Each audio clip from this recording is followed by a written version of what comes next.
আরজিকর কাণ্ডে প্রাক্তন অধ্যক্ষ সন্দীপ ঘোষ এবং টালা থানার ওসি অভিজিৎ মণ্ডলকে 3 দিনের সিবিআই হেফাজতের নির্দেশ আদালতের। আগামী 17 সেপ্টেম্বর পরবর্তী মামলার শুনানি শিয়ালদা কোর্টে। রবিবার সকালে সিজিও কমপ্লেক্স থেকে অভিজিৎ মণ্ডলকে বার করতে ক্ষুব্ধ জনতা স্লোগান দিতে শুরু করেন। দেখানো হয় জুতো, হাতে জুতো নিয়ে ক্ষুব্ধ জনতা স্লোগান দিতে থাকেন কলকাতা পুলিশ হায় হায়। মঙ্গলবার সুপ্রিম কোর্টে আরজিকর মামলার শুনানি। তার আগেই বড় সিদ্ধান্ত জুনিয়র চিকিৎসকদের। আইনজীবী গীতা লুথারার পরিবর্তে এবার সুপ্রিম কোর্টে জুনিয়র চিকিৎসকদের জন্য সওয়াল করবেন নতুন আইনজীবী ইন্দিরা জয় সিংহ। সূত্রের খবর, শীর্ষ আদালতে গীতা লুথরার সওয়াল জবাবে সন্তুষ্ট নন আন্দোলনকারীরা। বৃষ্টি মাথায় নিয়ে শনিবার কালীঘাটের বৈঠকে জুনিয়র চিকিৎসকরা। তাদের কথায় সব শর্ত মানার পরেও ভেস্তে যায় বৈঠক। এই পরিস্থিতিতে রবিবার বিস্ফোরক পোস্ট তৃণমূল নেতা কুণাল ঘোষের। পোস্টে বলেন, মুখ্যমন্ত্রী বাড়ি যাওয়ার আগে ধর্ণা মঞ্চে জুনিয়র ডাক্তারদের বৈঠকের অংশ। এটাও লাইভ হলে জনগণের বুঝতে সুবিধা হতো। স্পষ্ট একাংশ জটিলতার মানসিকতা নিয়েই গিয়েছিল। এই অডিও কারোর টেলিফোন কথোপকথন নয়, এটি ওনাদের মঞ্চে নিজেদের বৈঠকের আলোচনা।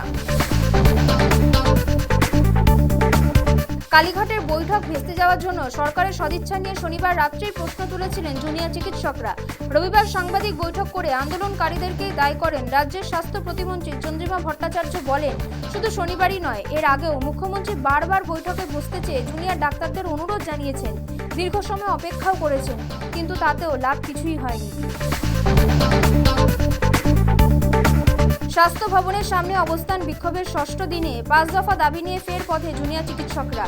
সল্টলেক সেন্ট্রাল পার্ক থেকে স্বাস্থ্য ভবন পর্যন্ত বিকেল 4টে মহামিছিলে সামিল সিনিয়র চিকিৎসকরাও, সঙ্গে সামিল সাধারণ মানুষও।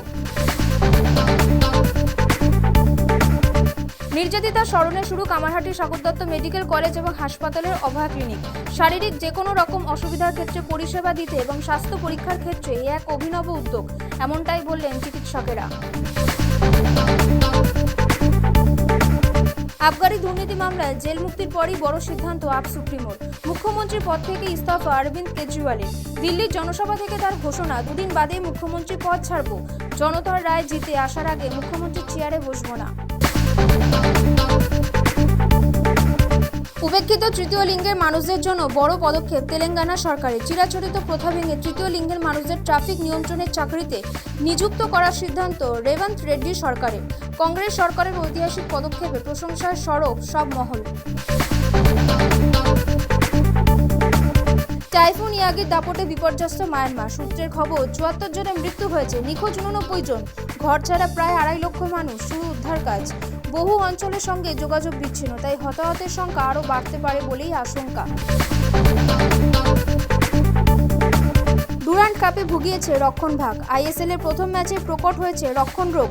সেই রোগ সারাতে নয়া বিদেশি আনল মোহনবাগান। সবুজ বেরুনের সই জেমি ম্যাকলেনারের সতীর্থ নুনো রেইসে। পর্তুগালের তারকা ডিফেন্সিভ মিডিও হিসেবেও খেলতে পারেন।